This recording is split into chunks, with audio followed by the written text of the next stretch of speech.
As we get started, it's my very great pleasure to introduce to you Makhtar Diop, our Vice President for Infrastructure at the World Bank. Makhtar has had a long-standing career as an economist in international service, starting out at the International Monetary Fund and then over many years at the World Bank. He also served as Minister of Economics and Finance in his home country, Senegal. At the World Bank, he's held many distinguished positions. Prior to being Vice President for Infrastructure, he was Vice President for the Africa region, where he oversaw over a 6-year period a record $70 billion of assistance to sub-Saharan Africa. Prior to that, he held posts as Country Director for Brazil and for Kenya, and Sector Director for Infrastructure in the Latin America region. Makhtar has been named one of the 100 most influential Africans in the world and holds the prestigious Regent Lectureship from University of California at Berkeley. So without further ado, I'd like to hand it over to Makhtar Diop for some opening remarks. Thank you very much, Makhtar.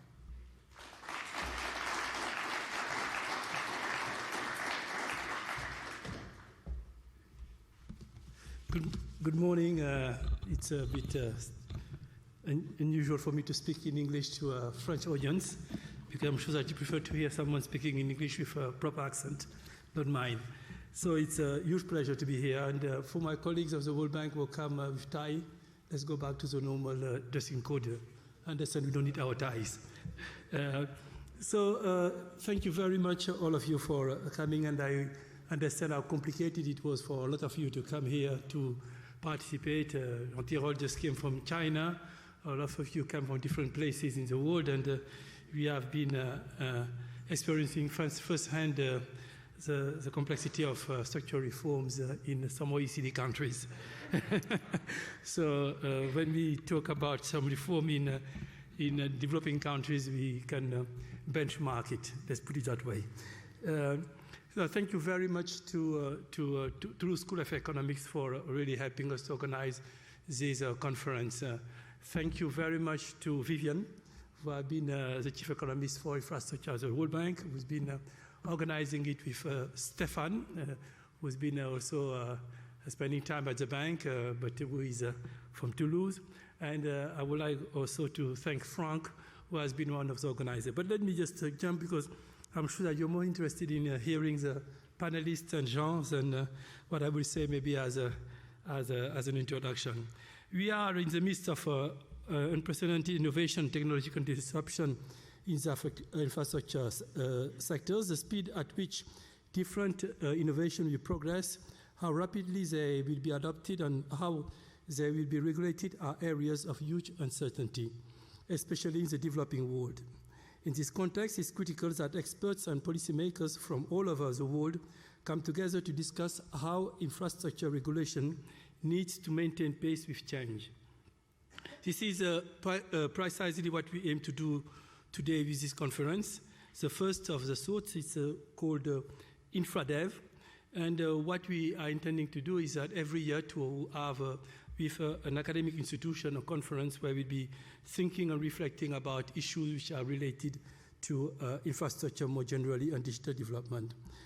As you know, TSC has long been associating with cutting-edge thinking on the economics of infrastructure regulation, culminating with Jean Tirole Nobel Prize for Economics in 2014, and the work of the late Lafont, which also has contributed immensely in that field.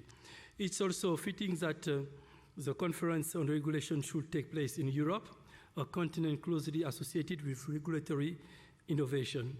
Whether we think of the new utility regulation models that began in the United Kingdom in the 90s, or the general data protection, GDPR, that emerged in the European Union in 2016. It's clear that European efforts to tackle regulatory challenges have shown a great deal of creativity and present opportunities for learning in the rest of the world.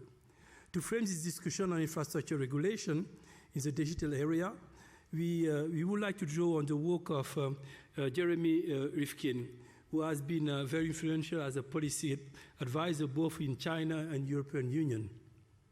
Rifkin studies the underlying drivers of the three successive industrial revolutions. The first one driven by the UK in the 19th century.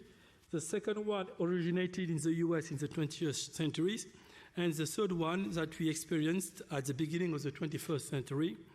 To complete Rifkin chronology, I will add that we are currently in the midst of the fourth industrial revolution. I know that there are a lot of views of what it means, is it a revolution or not, and how industrial it is. But let's take that word because it's one that our friends from the West has been making very popular. But I think that this new era is opening a new type of questions. I will pose it as one of the questions that it raises is the link between regulation and ethics. I think the previous episode of regulatory work didn't have as central as the issues of social contract and as ethics. And I do believe that here we have even more than before forced to think multidisciplinary when you talk about regulation and not only think about economic efficiency because it affects a lot of behavior. And I'm sure that our colleagues who are working on behavioral economics will at some point enter that field more actively. He concludes that in each case, Rifkin, the massive shift in economic productivity associated with the Industrial Revolution emerged from technological innovation that were affected each of the three major network infrastructure: energy, transport, and communication. In the 19th century, the energy innovation was coal. This led to the use of steam as a basis for powering new railway transportation, as well as printing presses that enable mass communication. In the 20th century, the energy innovation was oil. This became the basis for the explosion of motorized road transportation. At the same time, radio, TV broadcasting, and telephony revolutionized telecommunication. In the 21st century, we are in the era of renewable source of energy, such as wind and solar. And in transportation, we are seeing the emergence of mobility as a service. In telecommunications, the Internet of People, already revolutionary, is already evolving to become the Internet of Things, IoT, which is a vast expansion in the reach and power of that technology. This greatly impacts the pace of the current so-called fourth industrial revolution and raise a lot of issues related to the relation between human and machine and how to regulate those questions, which are quite complicated, and I know that we hear a lot about it. So to quote Rifkin, we are moving towards three fundamental internets that each layered on top of each other: the Internet of Energy, the Internet of Transport, and the Internet of Things.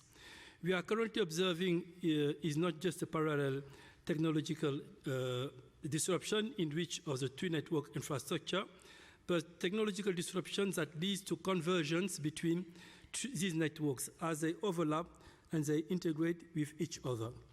This new connected world depends heavily on digital technology, and the numbers are impressive. Studies that the increased use of digital technology could add up a lot of trillions of 1.3 trillions of dollars to the global economy. I'm always careful in quoting these numbers because the estimates are often not very precise, I must say. But in countries like India, we are seeing people accessing financial services. In Kenya, we are seeing the impact of M-Pesa. In Lima, we see people using smart buses. So things are moving very much in the developing countries, and we are seeing a very fast adoption of technology, maybe at a faster pace than we have seen in the past. So more precisely, we are thinking about how the boundaries of the so-called natural monopolies and competition is being reshaped. So digitalization of energy calls for a major overhaul of the regulatory framework of the sector. Countries like Singapore are starting looking at how to better price the cost of the network on renewable energy and including the pricing. In transport, we have, when you talk to the insurance industry, they are very concerned about driverless car and the implication on the industry. And we are seeing the rollout of 5G in a lot of countries, especially in Korea, which is leading the pack. And we are seeing that China is catching up very quickly, as well as some European countries which are discussing an accelerated implementation of 5G. So we are also seeing a lot of disruption in the traditional sectors, which will be touching the labor code and the way the labor force is organized and protected in particularly OECD countries.